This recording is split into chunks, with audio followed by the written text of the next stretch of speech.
শুধুমাত্র একটা ডিম চিংড়ি মাছের মধ্যে ব্যবহার করে পুরো পরিবারের জন্য দুর্দান্ত স্বাদের একটা রেসিপি আজ শেয়ার করব। খেতে এতটাই টেস্টি হয় যে একটা রেসিপি তৈরি করলে আর কিন্তু অন্য কিছু লাগবে না। নমস্কার বন্ধুরা, শ্বশুর বৌমা রান্নাঘর অ্যান্ড ব্লগ চ্যানেলে সকলকে স্বাগত।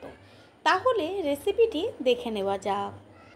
সবার প্রথমে এইখানে আমি চিংড়ি মাছ নিয়েছি, আর চিংড়ি মাছগুলোকে ভালো করে খোসা ছাড়িয়ে চিংড়ি মাছের ওপর দিকে আর ভেতরের দিকে একটা কিন্তু সরু সুতোর মতন থাকে, সেটাকে বার করে নিয়ে ভালো করে জল দিয়ে ধুয়ে পরিষ্কার করে রেখেছি।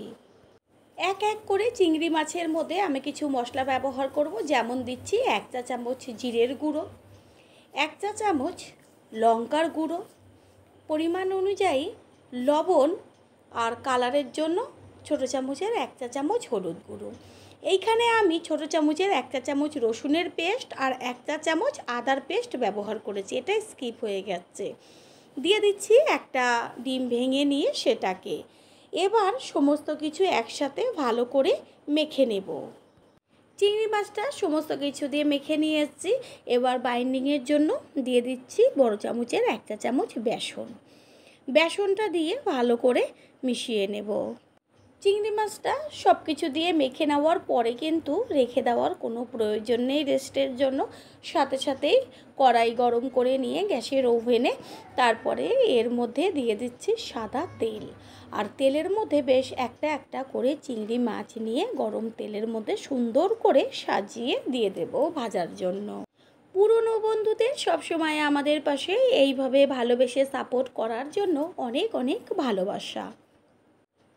নিচের পিঠটা হালকা যখন লালচে একটু কালার চলে আসবে তখন উল্টে দিতে হবে ওপরের পিঠটা হবার জন্য।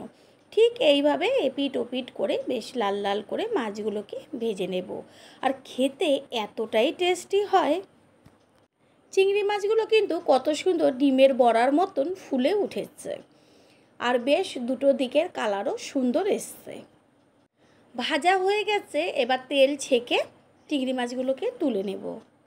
সমস্ত মাছগুলো একইভাবে ভেজে নিয়েছি, আর বেঁচে কিন্তু একদম সামান্য তেল রয়েছে, অল্প করেই তেল দিয়েছিলাম।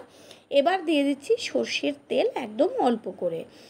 তারপরে তেলটা গরম করে নিয়ে এতে ফোড়ন দিচ্ছি ছোটো চামচের 1 চা চামচ সাদা জিরে আর একটা তেজপাতা। গ্যাসের ফ্লেম মিডিয়াম টু হাইয়ে রেখে ফোড়নটাকে ভালো করে ভেজে নেব। এখানে সমস্ত মাছগুলো ভেজে রেখেছি, দেখতে কতটা ভালো লাগছে, দেখেই যেন মনে হচ্ছে সমস্ত ভাজাতেই খেয়ে নিই। ফোড়নটা ভাজা হয়ে গেছে, সুন্দর গন্ধ বেরোচ্ছে। এবার এর মধ্যে দিয়ে দিয়েছি কুচিয়ে নেওয়া পেঁয়াজ।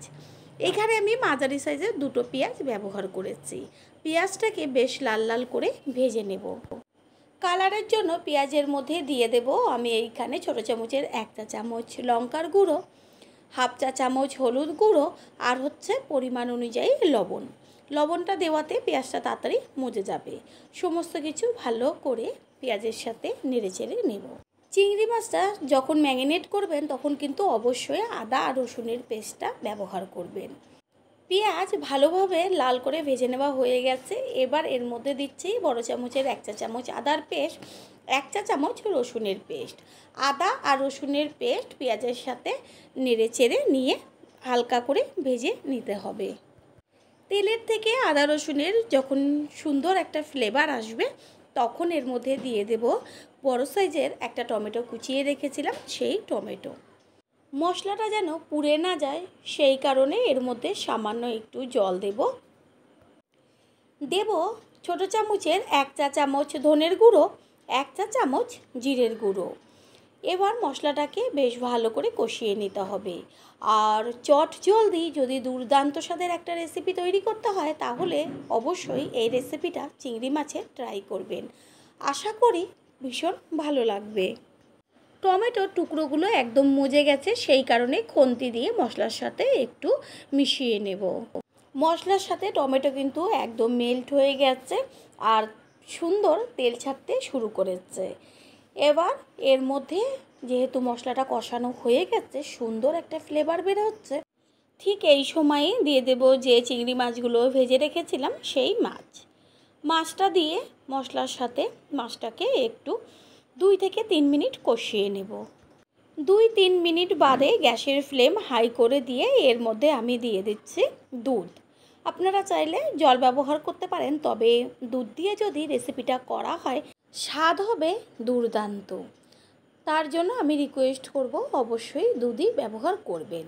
গ্যাসের ফ্লেম হাই করে দিয়ে তারপরে একটু দুধটা ভালো করে ফুটিয়ে নেব। নতুন বন্ধুদের আমাদের চ্যানেল ভিজিট করার জন্য আন্তরিক শুভেচ্ছা।